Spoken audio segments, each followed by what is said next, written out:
ماں باپ مر جائیں تو تم نے یہ 5 کام کرنے ہیں اپنے ماں باپ کے مرنے کے بعد. اب ہر بندہ اپنا محاسبہ کر لے جس کی ماں کا انتقال ہو گیا یا جس کے ابا جی کا انتقال ہو گیا, وہ یہ کام کرتا ہے یا نہیں کرتا. اگر نہیں کرتا تو خدا را آج سے اپنی روٹین بنا لے. یہ 5 کام کرنے ہیں. اور وہ کیا 5 کام ہیں؟ حضور نے ارشاد فرمایا الصلاۃ علیہما, اپنے والدین کے لیے رحمت کی دعا کرو.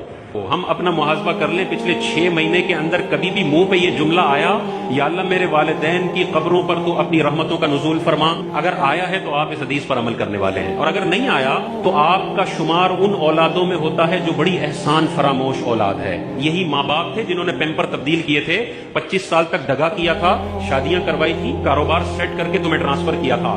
کچھ بھی نہ کیا ہو, ماں کا پیدا کرنا اتنا بڑا حق ہے کہ ساری زندگی بچہ ماں باپ کا استنجا صاف کرتا رہے تب بھی وہ حق پورا نہیں ہو سکتا. بعض بچے یہ بھی ہے نا, میرے ابا نے تو میرے لیے کچھ کیا ہی نہیں, نہ مجھے پڑھایا, نہ مجھے روٹی دی, نہ کچھ دیا. بھائی اس کا باپ ہونا اتنا بڑا اعزاز ہے کہ والدین نے تجھے ساری زندگی جوتے مارے ہوں پھر بھی تجھے یہ 5 کام کرنے ہیں, پھر بھی تجھے کبھی بھی اونچی آواز کا اختیار نہیں ہے. تو حضور نے ارشاد فرمایا الصلاۃ علیہما.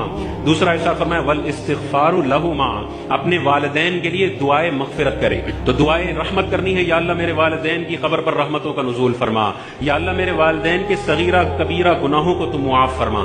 تیسرا ارشاد فرمایا وانفاذ عہودہما, اور جو ماں باپ نے اپنی زندگی میں وعدے کیے ہوئے ہیں, جو ایگریمنٹس کیے ہوئے ہیں, جو عہد کیے ہوئے ہیں, ان کو نافذ کرنا یہ بچوں کی ذمہ داری ہے. یہ تیسرا کام بتایا.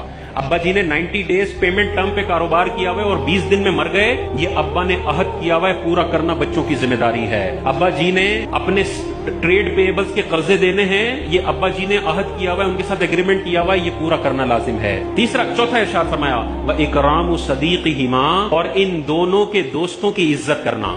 والد صاحب کے دوست آ جائیں تو بدھو بن کے سیٹ پہ بیٹھے نہ رہو, بلکہ ابا جی کا جیسے کھڑے ہو کے ادب کرتے تھے, ابا جی کا فرینڈ آ گیا, چاہے سگریٹ پیتے ہیں, چاہے بے نمازی ہیں, کچھ بھی ہے, کھڑے ہو جاؤ, اپنی سیٹ ان کو دو. یہ عزت کرنے کا حکم ہے ابا جی کے دوستوں کی. تو ابا جی کے دوستوں کی عزت کرنے کا حکم ہے, تو ابا جی کے بھائی کی کتنی عزت کرنی ہے, ابا جی کے ابا جی کی کتنی عزت کرنی ہے, ابا جی کی بہنوں کی کتنی عزت کرنی ہے. اور 5واں یہی ارشاد فرمایا وصلۃ الرحم, اور ان رشتہ داروں کے ساتھ صلہ رحمی کرے جو اس کے ماں باپ کی وجہ سے اس کے رشتہ دار بنے ہیں. ماں باپ نہ ہوتے تو یہ رشتہ دار نہ ہوتے.